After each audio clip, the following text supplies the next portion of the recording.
Well, Bart Kendall, Bart, tell me about when you arrived in Dubai. How long ago was that? Yeah, so I was working at Willis, which was an insurance brokerage in Lloyd's of London, in London. Right. It's a very institutionalized market, Lloyd's of London. It's a mixture of brokers and syndicates, and when you're in, you never leave. Quite difficult to get in, but when you're in, you never leave. I was working there for a number of years, and then I was on holiday with a group, and a friend of mine was working in this industry for a particular company, spoke to me about the role, sounded entrepreneurial. I thought that's a lot more entrepreneurial than what I'm doing at the moment. I didn't have anything wrong with what I was doing. I just felt I was going to be more inspired, quite like the idea of moving out to Dubai and get things moving. And that's in 2008, October 2008, Lehman Brothers goes bankrupt, the financial crisis hits. I think it's a good idea to move out. 2nd of Jan 2009, it was a horrible time in Dubai.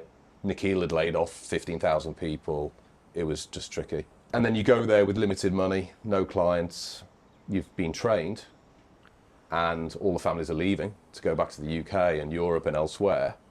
And here you are trying to give financial advice. And so that was my baptism of fire to Dubai, beginning of Jan 2009, 2nd of Jan landed. And that first 6 months that'll be the toughest 6 months I will ever have professionally, ever. So tell me from then, after the 6 months, you've come over that there, what sort of first clients did you have? Did you get here in the UAE? Yeah, I think when you're first starting, you meet families, and you meet families who want to look at things like saving for education, saving for retirement, insurance, will planning, which I'll come on to. And then you just go out and meet families, and you sit down, talk through a fact find, and kind of talk through, how you're going to help them. But the problem is, if families don't have any money or they're all leaving, that's difficult. So we talk about the first 6 months being tricky, but really the first 2 years was tricky. Right. As you're building the business, you are an entrepreneur. That's what I keep saying to everyone in the industry. You're an entrepreneur. Don't think you work for an organization, you do. But you are an entrepreneur. You're doing things, you're setting up your own business within a business. Yeah. And you have to think like an entrepreneur and take ownership like an entrepreneur. And, that sounds all good, doesn't it? But it's tough. It is tough, especially if you come from a corporate background, because you've got to be creative. You've got to think how to do things. Yeah. So yeah, it was a challenge. For 2 years you're talking about? Yeah. I'd say on and off, things got going properly in year 2, and then things fell off a little bit again. And then consistently they started getting better from year 2 onwards, where you've got more clients, you've got even more knowledge. You kind of know you're building your network here. It's a network business. Right. What I do is a network. It's a people's business. It's a network business. So you need your network. You need to get to know people. So yeah, it was, but it was the best thing I ever did, because actually, you just learn so many life skills on top of the job, in terms of resilience, in terms of having to push on through, in terms of how you deviate paths if things aren't working in the right way. And here we are, sort of 15 years later, doing this podcast in 35 degrees. Here we are. Welcome to Dubai. Bart, can you describe what an elite private advisor and how they would differentiate from your average financial advisor? I think an average or a new advisor will say to everyone that they know everything. Yeah. They'll say, I can run the money, I can do this, I can do that, when they actually don't know. An elite advisor for me is someone who is a circle of influence.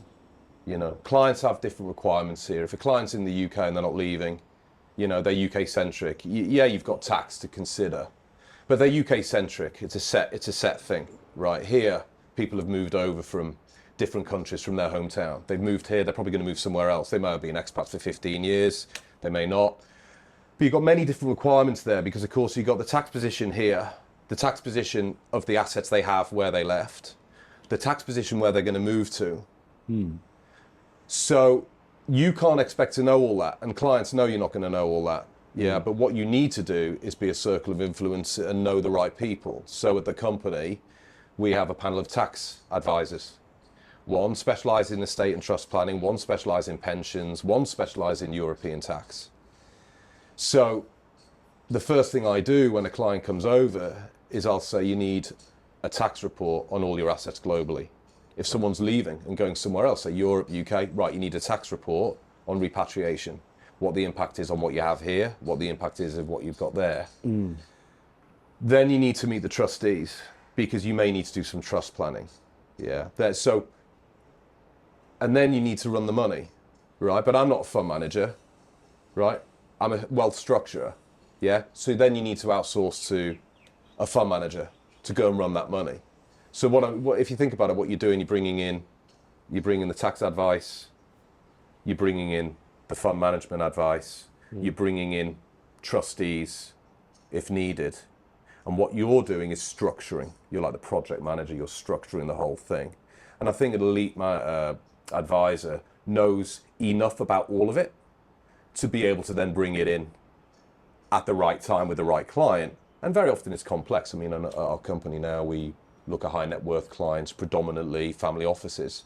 It's difficult, it's complicated. You know, the structuring takes months.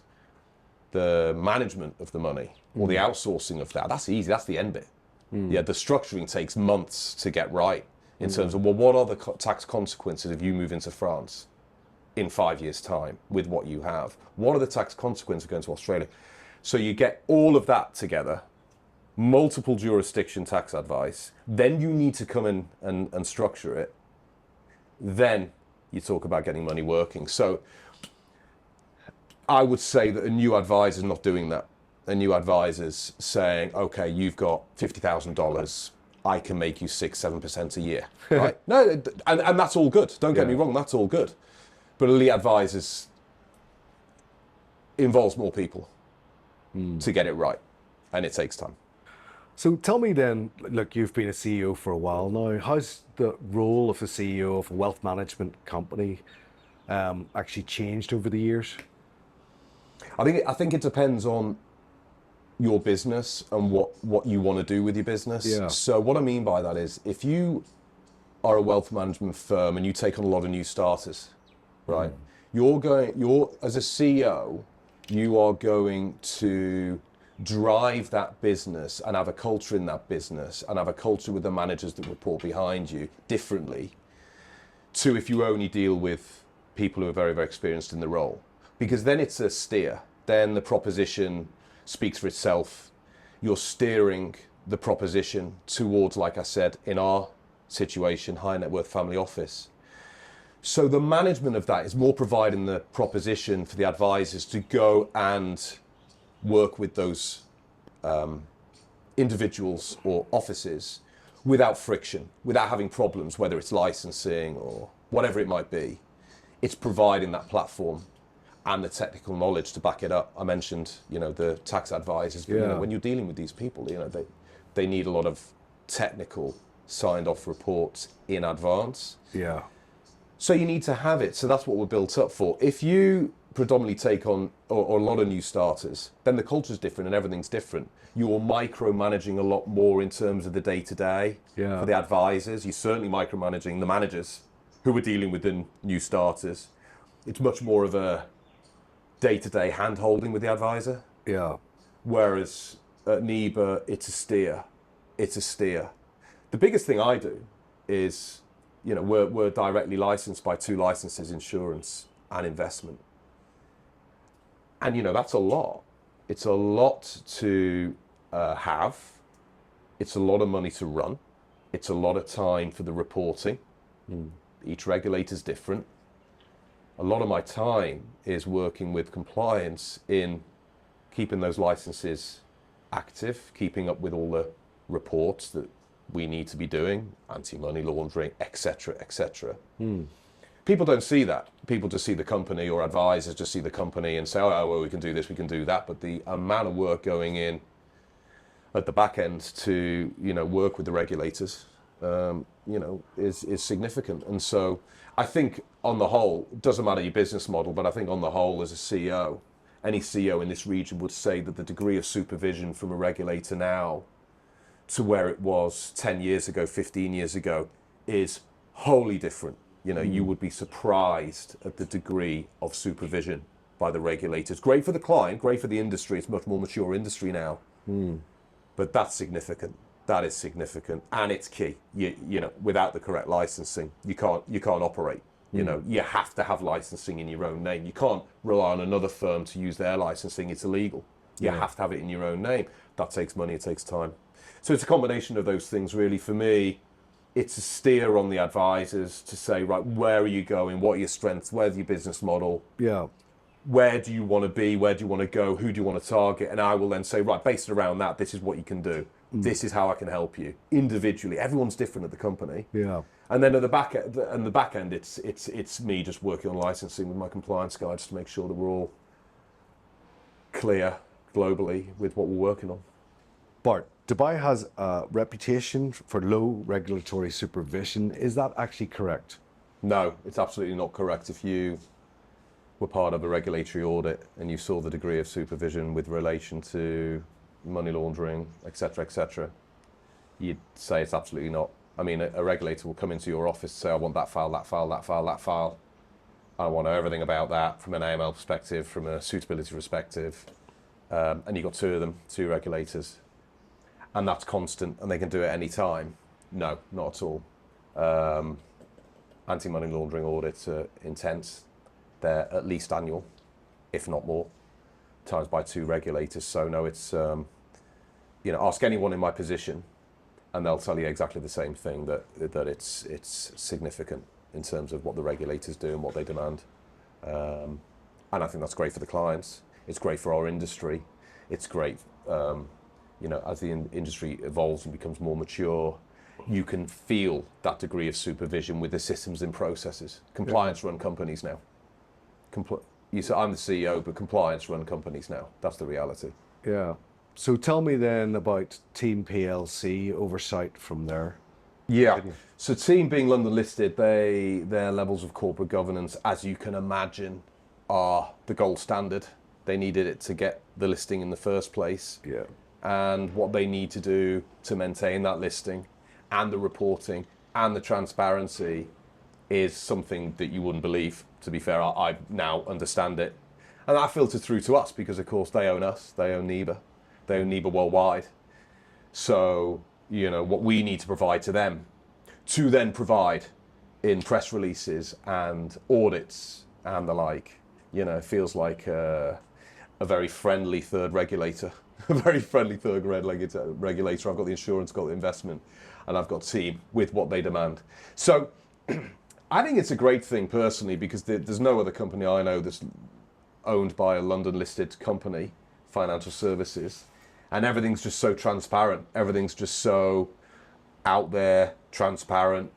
You can see it online. You can see everything. You want to know something, you can see it online. It's not in the shadows. It's not, you know, doesn't have to be disclosed. Everything is. So we're doing everything the right way, and we'll continue to do everything the right way. What advice would you give to somebody who's moving with their family and wealth to Dubai? We've seen a complete influx of citizens from all over Europe. As you and I have both seen, like, the roads are really busy now. There's a lot of... So tell me, what advice would you give to anybody moving to Dubai financially? Yeah, I've got one piece of advice. Get a will. Why You've is got that? children, you get a will. Is that anything can happen in life, unfortunately. And so if you happen to be in an accident with your wife or whatever, and both of you, unfortunately, something happens to you, hate talking like this, I know it's a bit depressing. But if you don't have a guardianship will here in the UAE, the police will turn up on the scene. They'll find out who you are. They'll find out where you work, where you live. They'll ask people for the guardianship document. Where's a temporary guardianship document? That's what they'll say. And if you don't have one, then your children go into protective custody. And they will stay there until the legal guardian is appointed by the Dubai courts. And the legal guardian will be the oldest living male relative on the husband's side. Father, brother, uncle. You don't need to be creative to understand that that's not an ideal situation in any way, shape or form. At a very, very stressful time for your children. I'll give you another scenario. What if it's just the husband that passes away?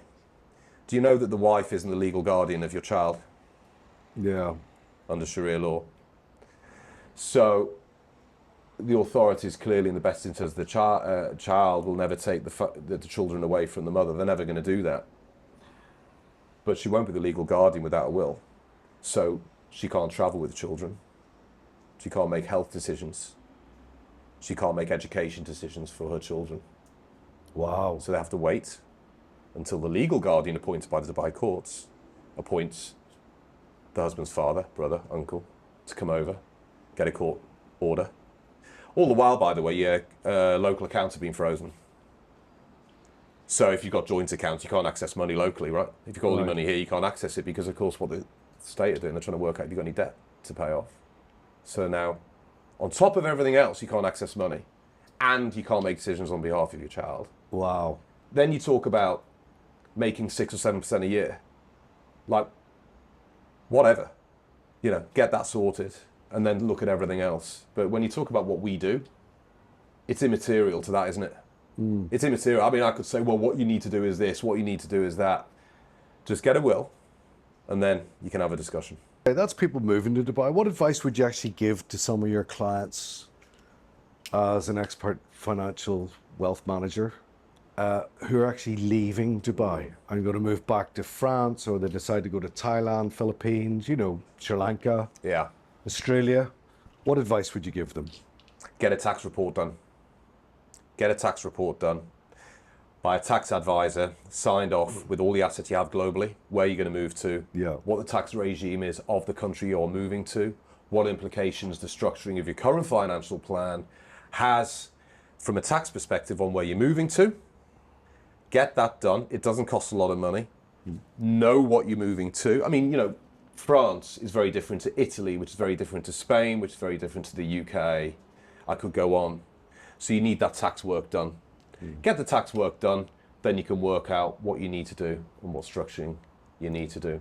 In times of global strife and politics going on around the world in this present time now as well, what would you give, best advice you'd give your private clients about the market and fluctuations within the market? Yeah, very often the strength in those situations is actually doing nothing within the portfolio, with an investment. Right. Which sounds a little bit too simplistic, but from an advisor point of view, an advisor may feel tempted when things like the Trump tariffs recently, right, the markets go off 15, 20%. It wasn't a big drop. Everyone's going on like it was COVID or the financial crisis. It only dropped to February 2024. It only dropped a year. You'd think it had dropped 20 years the way the media were reporting it. So it wasn't a big drop anyway. But let's say it's around 15%, roughly, 15, 20%. The temptation from an advisor point of view is to turn around and say, right, well, what we're going to do is we're going to sell this, trade that, do this, because it makes them feel like they're really important. And the clients go, wow, you're so proactive. And, you know, the advisor go, well, I'm really justifying my fee here because we're selling everything and we're doing this, we're doing that. Well, really the strength is actually doing nothing at all. Reason being, if you are correctly risk profiled, so you're in areas that can fluctuate because you have the time. That is the assumption here, that it's suitable advice. And you are in the right funds in the right areas for your time to maturity, then you do nothing. The reason is, I'll give you a stat for the S&P 500. Last 30 years, 10,000 becomes 265,000. Yeah, from 1995 to 2024. Wow. Fact, right? If you miss the best 10 trading days in the S&P over 29 years, the best 10 days, when does that happen? When there's been a big drop and there's a recovery, or the first 2 months of the bull market, right? So it's really in times like this where you get the big upswing. You miss 10 of them, you halve your return. Guess how much it is for 30 days? Tell me. 83%. Your returns drop by 83% by missing 30 of the best days in 30 years. So you tell me then, the next time someone wants to debate this, you tell me if someone sits down with a client when things are just dropped and say, right, you need to sell to cash there, we're going to go to alternatives there, we're going to do this, we're going to do that. On that stat, you tell me who's right. But the temptation is, from an advisor point of view, and from a client point of view, they don't hold their nerve, sell, sell, sell, we're going to lose more money, we're going to lose more money. I see it time and time again. The strength is doing nothing. And now, those people that did nothing 3 months ago, look at where they are now. And if anyone's listening now, they'll be going, yeah, you're absolutely right. It's recovered completely. It's recovered, it's fine. And time again, here we go. It's a self-fulfilling prophecy. Yeah, exactly. Yeah, how would you describe? Okay, so for family people like our age and stuff like that, they're bringing their families over. What would you describe that compared to what their lives would be like in London?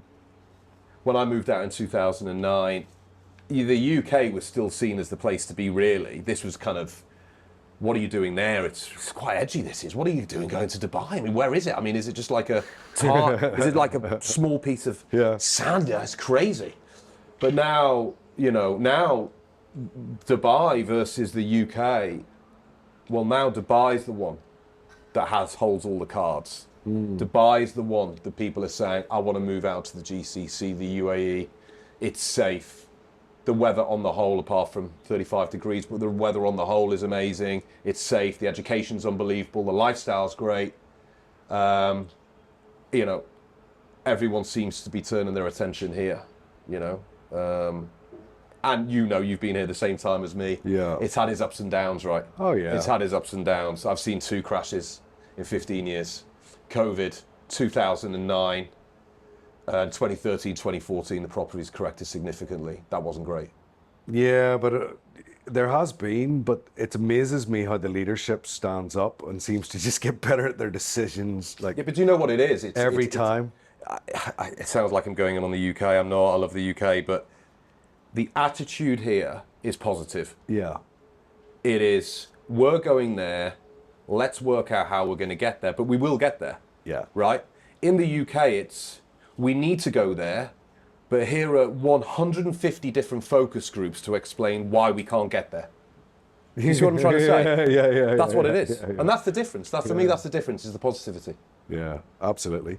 So tell me about Team PLC and when they bought the licenses and stuff like that, and NEBA. Give me a little great supporters, asset managers, fantastic asset managers based in Jersey. I've already mentioned they're London listed. They run money.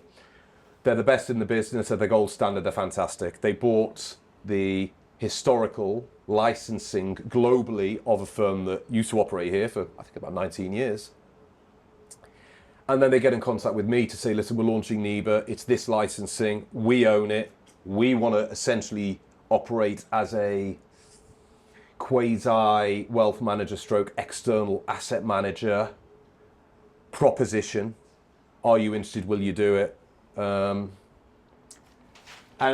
really, from my point of view, what attracted me was the fact they were London listed. It's a unique value add. No one else can say they're owned by a London listed company. And the reason it's so good is clients will look at that and say, well, hold on a second, I can read everything about what I want to read about, with you guys. Whereas if I want to go to that firm or that firm, okay, well, who's the middleman? Yeah, okay. So who owns it? And so what goes on there? And what's that reporting? And how's that? Don't report it. Okay, maybe some clients aren't bothered. I think a lot of clients, certainly the clients we work with, in that space, that family office space, and that high net worth space, because the high net worth space, they've got people around them, right? Like I've mentioned the tax advisors, I've mentioned the trust, they've got people around them advising them. So before you can on board with these people, you've actually got to meet everyone else. That's the first thing they ask.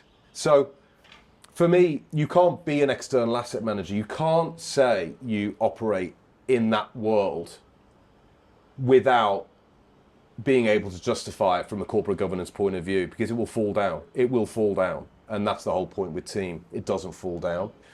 And they've been, from a personal perspective, unbelievably supportive with me. They've been, now I've got a lot of reporting to do with them, but they've been light touch with me. They've let me get on with the job here. They've known that launching a new brand is a lot, and there's a lot to do.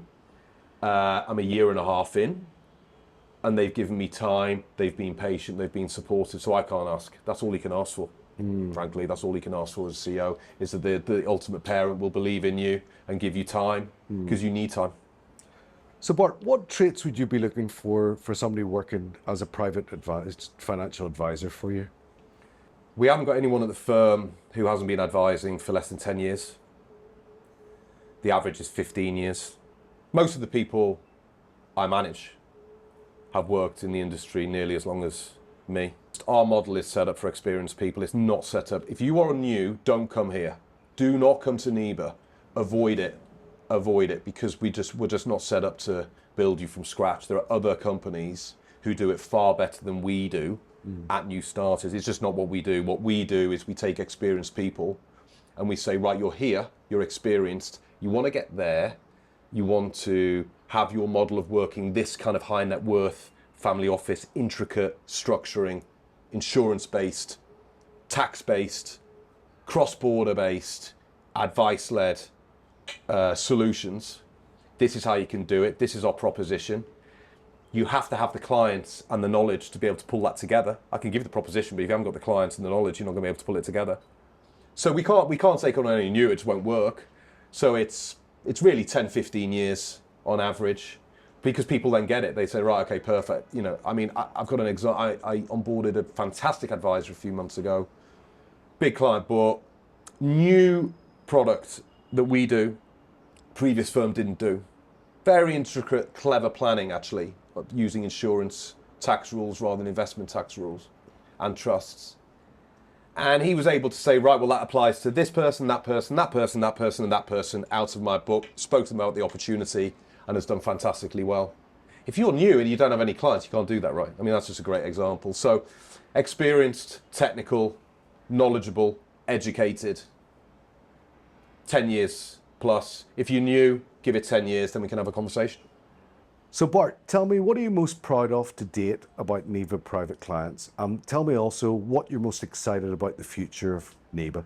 Yeah, what I'm most proud of is the people that work here, and you're going to say, well, okay, well, everyone says that, every CEO says they're proud of the people that work there, but I'm telling you now, there isn't one person in the organisation that I look at and say, I'm not too sure about your character, I'm not too sure about how you operate, I'm not too sure about your skill set, but I'm really coming character driven in this question, to be fair, and there isn't one person at the company that I look at and I'm not sure about. And believe me when I say I've worked in organisations where there's always been one or two.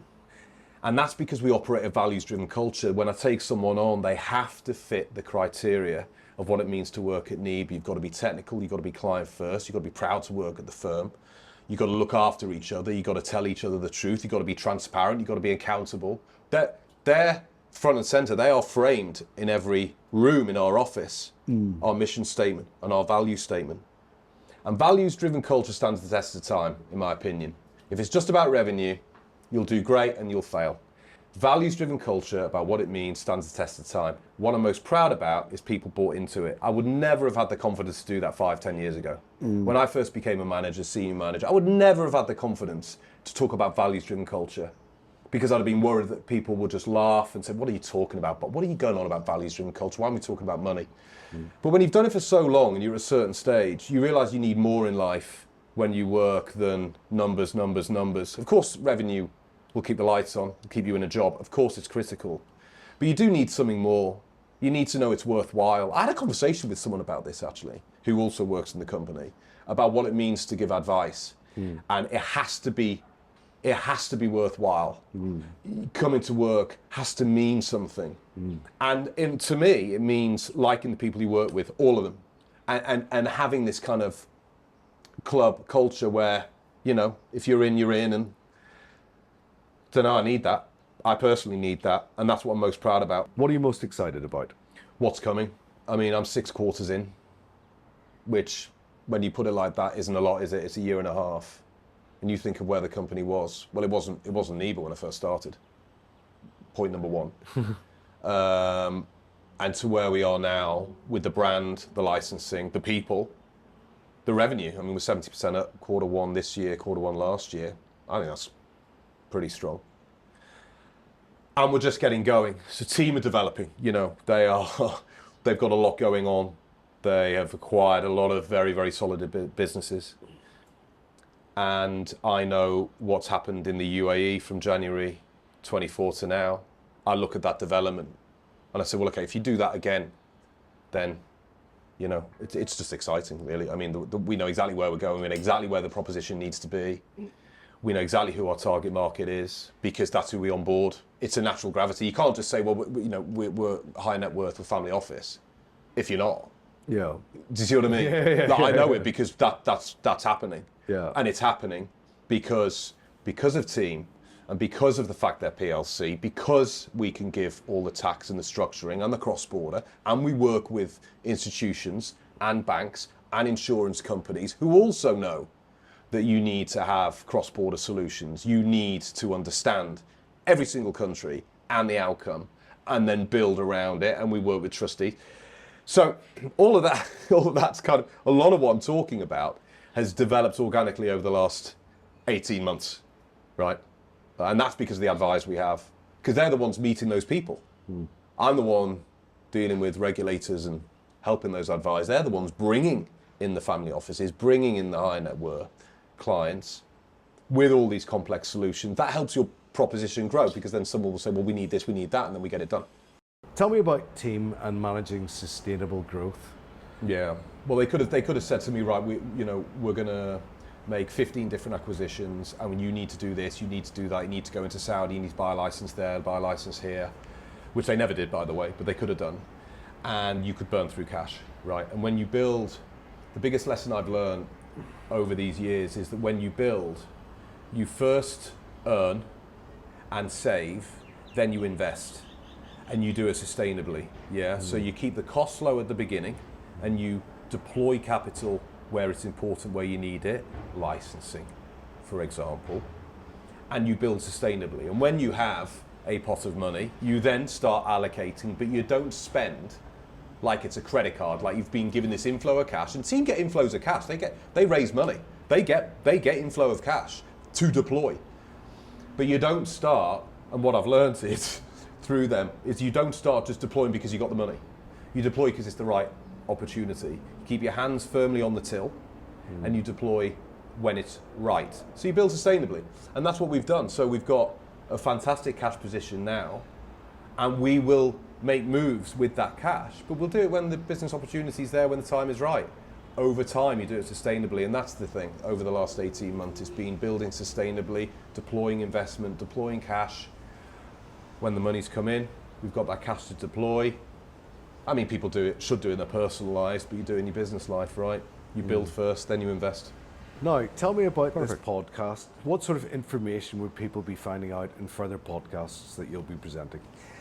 I just want to break down the myth of investing and wealth management, because if anyone knows what wealth management is, they say wealth management, oh, what is that? But generally, it's, I mean, I'll ask you, when you hear of I'm a wealth manager, do you think automatically positive? Do you think automatically negative, or are you neutral? Neutral. It's definitely not overly positive straight away, is it? Because everyone's got an experience, or everyone's got whatever. So I kind of want to just break down the simplistic ethos with wealth management and what's important, what's not important. And I haven't spoken about return deliberately, right? Yeah. Have you noticed that? Yeah. Because it comes after everything else, Yeah. right? It starts with wills. Yeah. And securing your family, and securing your estate planning and succession. It starts with that, then it builds. So I haven't talked about returns, because actually they are important, don't get me wrong. But what you will save in tax will dwarf what you'll make in return on a balanced portfolio if you get the structuring right. So it's just kind of understanding for a client, well, what's important, what's not important, how does it work in your industry, what's the culture in your industry, and what's it like now, instead of this marketing thing of everything's amazing and everything's just absolutely unbelievable and there's nothing that's not good. And I just want to be normal. Yeah, and it makes it a lot more interesting as well. Well, it's interesting for me, because I just feel like I'm talking normally, rather than, you could easily have said to me, just right, what you got to say is this and say that. Yeah, And God no. clients, or anyone looking at this podcast are going to go, so you're telling me everything's 100% at all times, and they're going to go, no, it's not, and we all know that. So I just want to speak normally as though I'm a client, but coming from a CEO perspective. Yeah. So what sort of people would you be inviting in to do the podcast with you?